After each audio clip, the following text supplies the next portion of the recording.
महात्मा गांधी विद्या मंदिर संचलित लोकनेते व्यंकटराव हिरे कला विज्ञान वाणिज्य महाविद्यालय पंचवटी नाशिक तासिका क्रमांक 2.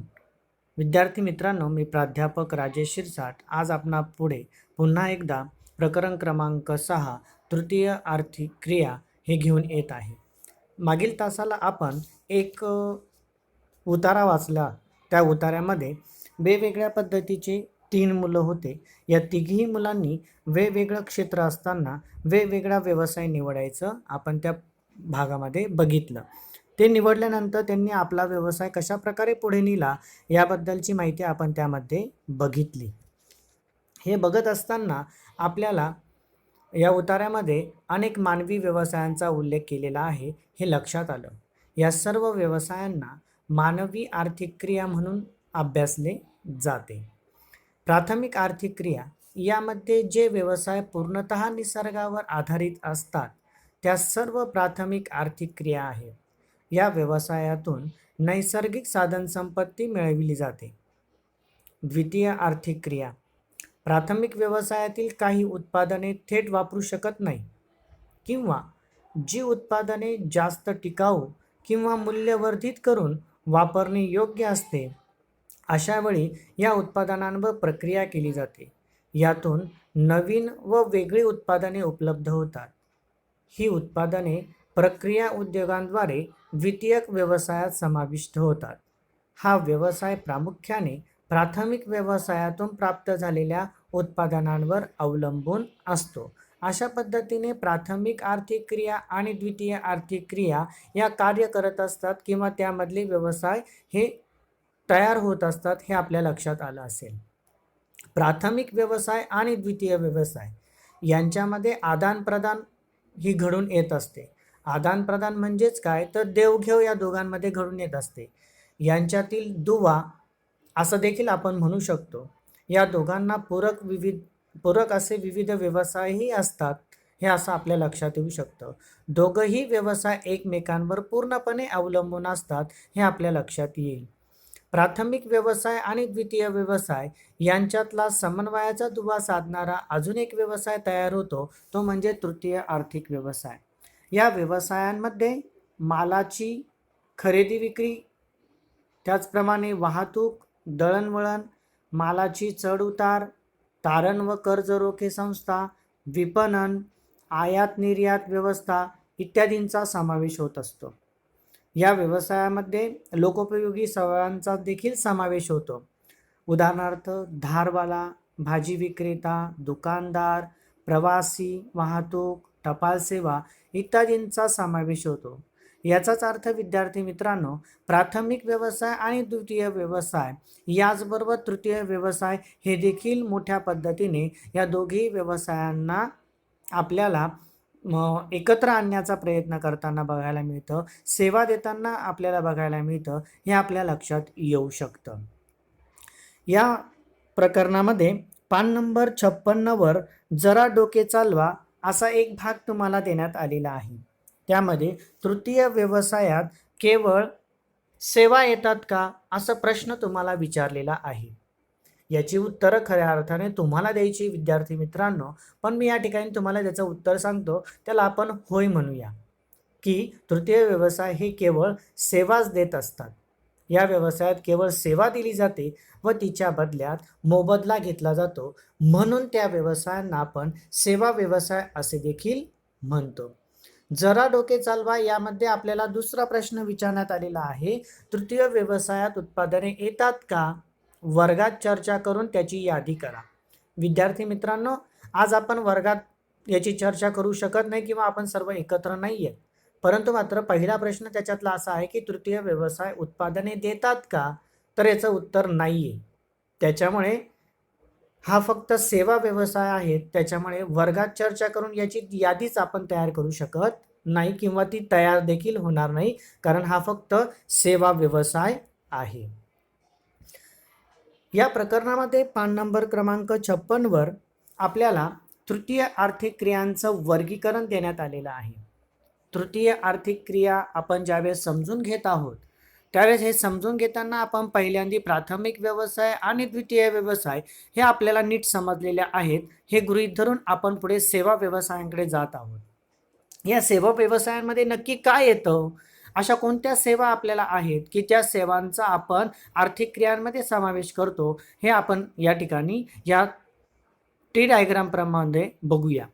यामध्ये तृतीय आर्थिक क्रियांचं वर्गीकरण करताना पहिलं आहे व्यापार आणि वाणिज्य, दुसरं आहे वाहतूक, तिसरं आहे संदेशवहन आणि चौथा आहे इतर सेवा.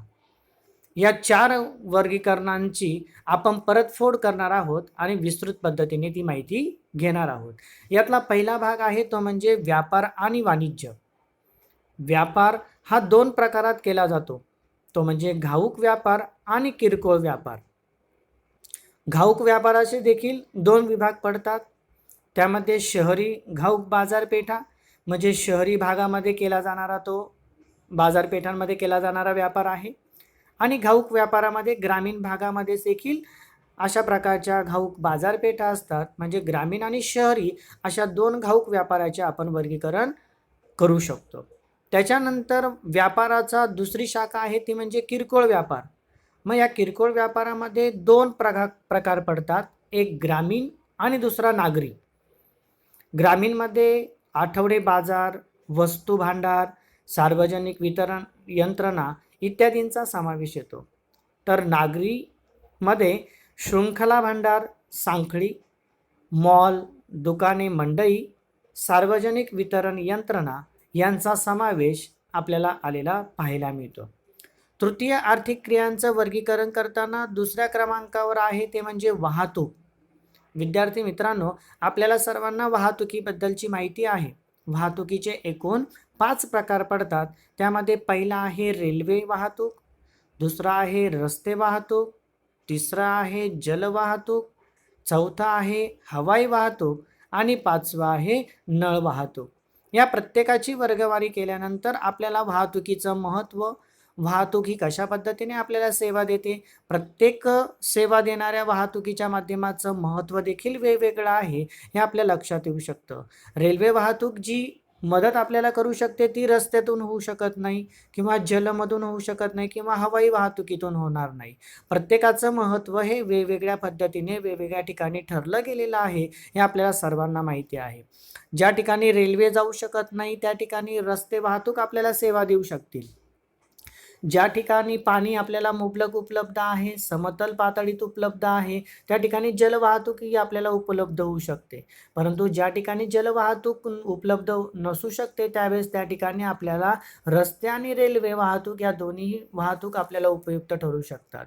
याच्या व्यतिरिक्त आपल्याला जलद गतीने आपल्याला वाहतूक करायची असेल, मालाची देवाणघेवाण करायची असेल किंवा मानवाचे आदानप्रदान करायचे असेल तर त्यावेळेस महत्त्वपूर्ण आणि अत्यंत महत्त्वाचा असा जो वाहतुकीचा मार्ग आहे तो म्हणजे हवाई वाहतूक हे आपल्या उपयोगामध्ये येऊ शकते. त्याच्यानंतर नळ वाहतूक ही नव्याने वाहतूक याच्यामध्ये जोडण्यात आलेली आहे. ज्यावेळेस नळ वाहतुकीचा उल्लेख आपण वाहतुकीमध्ये करतो यावरून आपल्या लक्षात येईल की पाणीच वाहून नेलं जात नाही तर खनिज तेल हे देखील त्याच्यामधून वाहून नेलं जाऊ शकतं. नैसर्गिक वायू वाहून नेला जाऊ शकतो, दूर अंतरापर्यंत तो नेऊ शकतो. ही एक प्रकारची सेवा याच्यातून आपल्यापर्यंत पोहोचत असते, सरळ आणि सुलभ पद्धतीने येत असते. म्हणून वाहतुकीचा समावेश आपण तृतीय आर्थिक क्रियांमध्ये केलेला आहे. त्यानंतर तिसरा आर्थिक क्रियांमध्ये वर्गीकरण आपण केलेलं आहे ते म्हणजे संदेशवहन. अत्यंत महत्त्वपूर्ण आणि जगाला जवळ आणणारा एक महत्त्वाचं माध्यम हे आहे. यामध्ये टपाल, दूरसंचार, दृकश्राव्य, आंतरजाळ, कृत्रिम उपग्रह यांचा संदेशवहनामध्ये समावेश होतो. त्याच्यामध्ये टपाल आपल्याला सर्वांना माहिती आहे. त्यानंतर दूरसंचारमध्ये आपले 2 प्रकार पडतात. त्याच्यामध्ये भ्रमणध्वनी आणि दूरध्वनी यांचा समावेश होतो. दृकश्राव्यामध्ये फिल्म, रेडिओ, टीव्ही, छापील घटक यांचा समावेश होतो. अशा पद्धतीने संदेशवहनाच्या माध्यमातून आपण लोकांपर्यंत पोहोचतो आणि लोकांकडची माहिती आपल्यापर्यंत पोहोचते. म्हणजे एक प्रकारची सेवा याच्यातून होते हे आपल्या लक्षात येतं आणि या सेवाच्या बदल्यात आपल्याला मोबदला देखील मिळतोय. म्हणून आपण याचा समावेश आर्थिक क्रियांमध्ये केलेला आहे. तृतीय आर्थिक क्रियामध्ये याचा समावेश झालेला आहे. त्याच्यानंतर इतर सेवांचा समावेश आपण चौथ्या वर्गीकरणामध्ये बघणार आहोत. इतर सेवा मग कोणत्या त्या सेवा? तर यामध्ये पर्यटन आहे, बँकिंग आहे, विमा आहे, त्याच्यानंतर स्थावर काही घटक असतील, त्याच्यानंतर व्यक्तिगत आणि व्यावसायिक सेवा इत्यादींचा समावेश यामध्ये होतो. म्हणजेच विद्यार्थी मित्रांनो, आपण फक्त सेवा हा शब्द विचारात घेतला होता, पण तो सेवा म्हणत असताना आपल्याला प्रश्न पडलेला होता की अशा कोणत्या सेवा तृतीय आर्थिक क्रियांमध्ये येतात. तर वरील वर्गीकरण केल्यानंतर माझ्यामध्ये तुम्हाला लक्षात आलं असेल की व्यापार आणि वाणिज्य, वाहतूक, संदेशवहन आणि इतर सेवा यांचं वर्गीकरण केल्यानंतर तुम्हाला लक्षात आलेलं असेल की कशा प्रकारच्या सेवा असतात आणि या सेवांच्या मोबदल्यात आपल्याला कशा प्रकारचं अर्थार्जन होत असतं, कशा प्रकारचे व्यवसायही वृद्धिंगत होत असतात, हे तुमच्या लक्षात आलं असेल. म्हणजेच तृतीय आर्थिक क्रिया आपल्यासाठी किंवा समजून घेण्यासाठी किती महत्त्वपूर्ण आहेत हे तुमच्या लक्षात येऊ शकतं. प्राथमिक आर्थिक क्रिया, द्वितीय आर्थिक क्रिया या क्रिया आपल्याला सहज लक्षात येऊ शकतात, परंतु सेवा क्रिया कशा प्रकारच्या असतात हे आपल्याला समजायला थोडासा वेळ लागू शकतो. परंतु माझ्या मते या वर्गीकरणानुसार तुम्हाला तृतीय आर्थिक व्यवसायांमध्ये काय काय आहे याच्यावरून तुम्हाला कल्पना आली असेल आणि अतिशय सोपा भाग आहे आणि यातलं आपल्याला बरंचसं माहिती आहे हे तुमच्या लक्षात आलं असेल, म्हणून याचा समावेश आपण तृतीय आर्थिक क्रियांमध्ये केलेला आहे.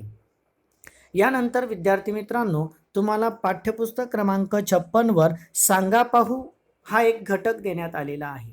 याच्यामध्ये आकृती क्रमांक 6.1 मधील तक्त्यात तृतीयक व्यवसायात समाविष्ट होणाऱ्या अनेक आर्थिक क्रिया दिल्या आहेत. या आर्थिक क्रियांचे वर्गीकरण खालील 2 गटात करा असं सांगण्यात आलेलं आहे. यामध्ये एक घटक आहे भौगोलिक घटकांवर अवलंबून असलेल्या आणि दुसरा आहे भौगोलिक घटकांवर अवलंबून नसलेल्या. विद्यार्थी मित्रांनो, तुम्हाला मी आता वर्गीकरण हे स्पष्ट करून सांगितलेलंच आहे. वर्गीकरणामध्ये काय काय येतं हे तुमच्या लक्षात आलेलं असेल. याच्यावरून तुम्हाला याचं वर्गीकरण करता येईल असं मी गृहीत धरतो आणि ते तुम्ही गृहपाठामध्ये किंवा घरी अभ्यासामध्ये करू शकतात असं मला वाटतं. त्याच्यानंतर पान नंबर 57वर असाच एक भाग देण्यात आलेला आहे, सांगा पाहू. तुमच्या दैनंदिन जीवनामध्ये तुम्ही अनेक गोष्टी वापरतात, त्यांची यादी तयार करा. ही यादी देखील तुम्ही सहजरित्या तयार करणार आहात, ती करू शकणार आहात हे मला माहिती आहे. आणि या यादीवरून तुम्हाला व्यवसायांचं वर्गीकरण करणं सोपं जाईल आणि खऱ्या अर्थाने तुम्हाला व्यवसाय कळालेले आहेत, आर्थिक घटक कळलेले आहेत हे समजू शकतं. त्यानंतर दुसरा प्रश्न आपल्याला विचारण्यात आलेला आहे, तुम्ही केलेल्या यादीचे व्यावसायिक स्त्रोतानुसार वर्गीकरण प्राथमिक, द्वितीय, तृतीयक या व्यवसायांमध्ये करा. त्याचं एक उदाहरण त्यांनी दिलेलं आहे आपल्याला, मीठ. मीठ हा निसर्गतः उपलब्ध होणारा पदार्थ आहे, म्हणून आपण त्याची वर्गवारी प्राथमिक व्यवसायामध्ये केलेली आहे. म्हणजे दैनंदिन जीवनामध्ये आपण ज्या ज्या गोष्टी वापरतोय त्या प्रत्येक गोष्टीची वर्गवारी आपण वेगवेगळ्यामध्ये करू शकतो, हे तुमच्या लक्षात येऊ शकतं. म्हणजे हा घटक प्राथमिक व्यवसायातून आलेला आहे की द्वितीय व्यवसायातून आलेला आहे की तृतीय व्यवसायातून आलेला आहे हे तुम्हाला समजायला मदत होईल. म्हणजेच प्राथमिक व्यवसाय कोणते आहेत, द्वितीय व्यवसाय कोणते आहेत आणि यांना सेवा देणारा घटक कोणता आहे हे तुम्हाला जेव्हा समजेल त्यावेळेस तुम्हाला ही वर्गवारी खऱ्या अर्थाने समजली आहे असं लक्षात येईल. त्यानंतर तुमच्या यादीत वरील तिन्ही प्रकारच्या व्यवसायात न बसणारी नावे आहेत का आणि ती कोणती? म्हणजे जोपर्यंत तुम्ही आपल्या दैनंदिन जीवनातल्या गोष्टी माहिती करून घेत नाही किंवा आपल्या अवतीभोवती कुठल्या कुठल्या वस्तू आहेत हे जोपर्यंत तुम्ही त्याची यादी बनवत नाही तोपर्यंत तुम्हाला तुमचा अभ्यास पूर्ण झाला आहे किंवा तुम्हाला समजलं आहे हे लक्षात येऊ शकणार नाही. आणि याच्या व्यतिरिक्त अजून काही वेगळं आहे का हे जेव्हा तुमच्या लक्षात येईल त्यावेळेस तुमच्या लक्षात माझ्या मते असं सांगता येईल की आपल्याला हे व्यवसाय कशा पद्धतीचे आहेत हे समजायला मदत होईल. अशा पद्धतीने सांगा पाहू हा घटक तुम्हाला घरी अभ्यासायचा आहे आणि अभ्यासल्यानंतर त्याची उत्तरं तुम्हाला शोधायची आहेत.